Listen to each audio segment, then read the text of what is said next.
Right, welcome back. Now, the state, through the Narcotics Control Board, has donated movable assets confiscated from jailed drug barons to charity. Most of the items presented to 3 rehabilitation centers belong to Nayele Amatefe from her Night Angels shop at Jowolu in Accra. The Narcotics Control Board, NACOP, is the agency concerned with the formulation and enforcement of narcotic laws in the country. The board's work is aimed at preventing the use, import and export of narcotics.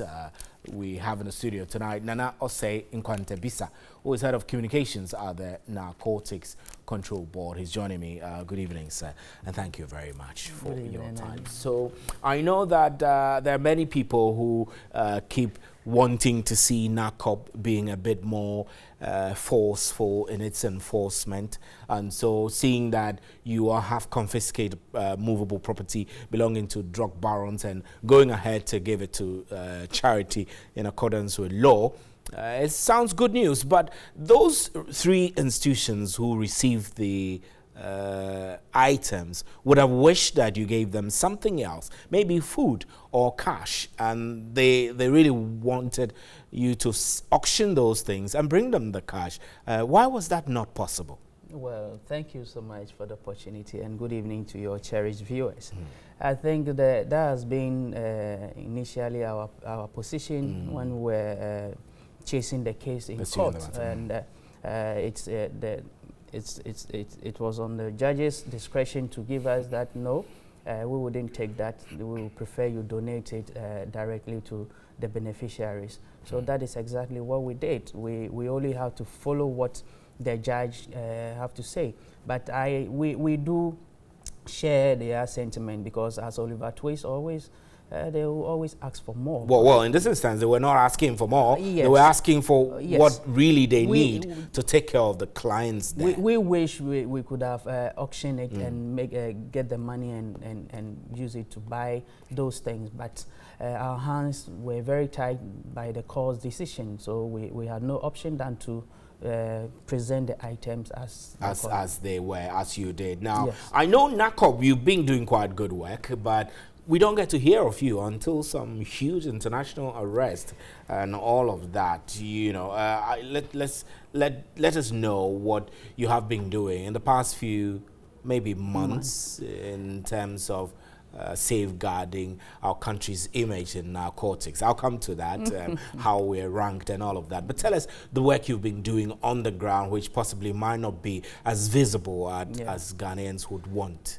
You know, Narcotics Control Board, in our modus operandi, is more of intelligence and intelligence gathering. Okay. From January to date, NACOP has been very active.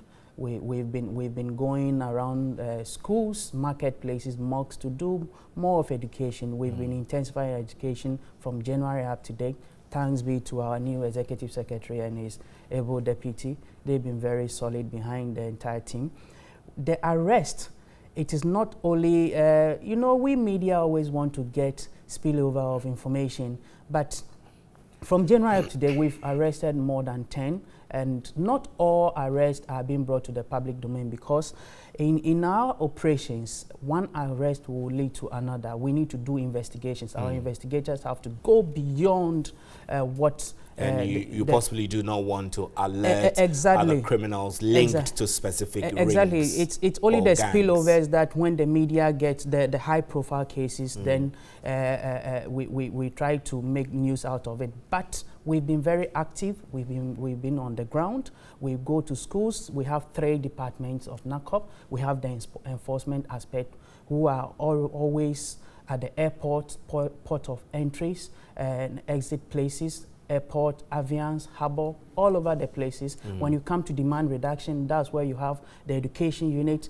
spreading all over the countries. They go to schools.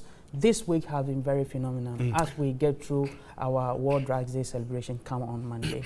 I also know that the previous executive secretary, Chrissy Sapong, was pushing to get marijuana decriminalized.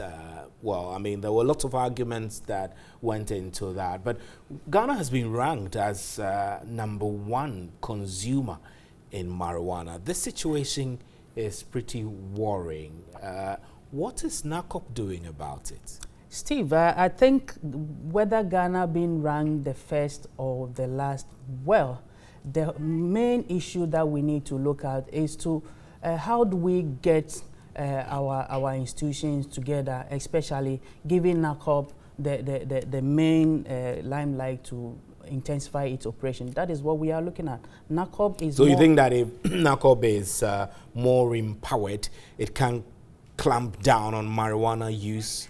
Or exactly what? Progressively, we are getting there. But talking of the rank, I think we trying to hype that ranking aspect will not even give the nation or will not give Ghana that kind of image. So let's try to focus much on educating our youth, because this year's team is listening first. Parents must listen to their words, the youth. They are the major focus. That's why this year's celebration. We're grateful for a time. My pleasure. We need to wrap up our conversation. Nana, thanks so much. Nkwantabisa, or say Nkwantabisa, is head of communications at NACOP. We will continue this discussion on Monday, which is World Illicit Drug Day here in Accra. I'm Stephen Enti. That's why we draw the curtains for News at 10. Thank you very much for joining us. But anyway, before we go, we have 1 minute for one more story. Some vehicles, including a presidential armored BMW salon believed to be for the state, have been discovered at Inswam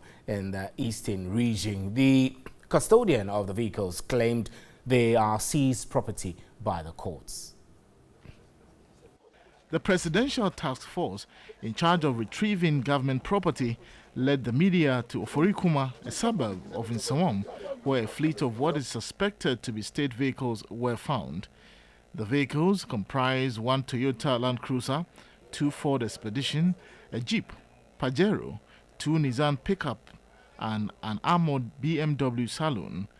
An angry custodian, Mr. Ba, who showed court documents, denied accusations the vehicles were stolen. So the cars over here is not my own cars, which I bought it in with my pocket money. We are preserving for the court. So the cars over here, when you put it on the screen, one, you embarrass the owners of the vehicles. But the task force argued a presidential armored car could not have been confiscated by the court. And what he's saying is the car is a seized cars from court, and he did not mention the court name. We wanted to know. He said no, he will not mention the court name. We cannot judge it here. Our own is just pick the information and send the signal to Ghana government. The task force, who could not retrieve the vehicles, promised to return after meeting their superiors. And that's where we draw the curtains properly now. I'm Stephen Enti. Thank you for staying with us. And for those who tuned in to listen to us on 3FM 92.7, thanks for leaving your dial there. On behalf of the crew, good night. There is more news at 3news.com.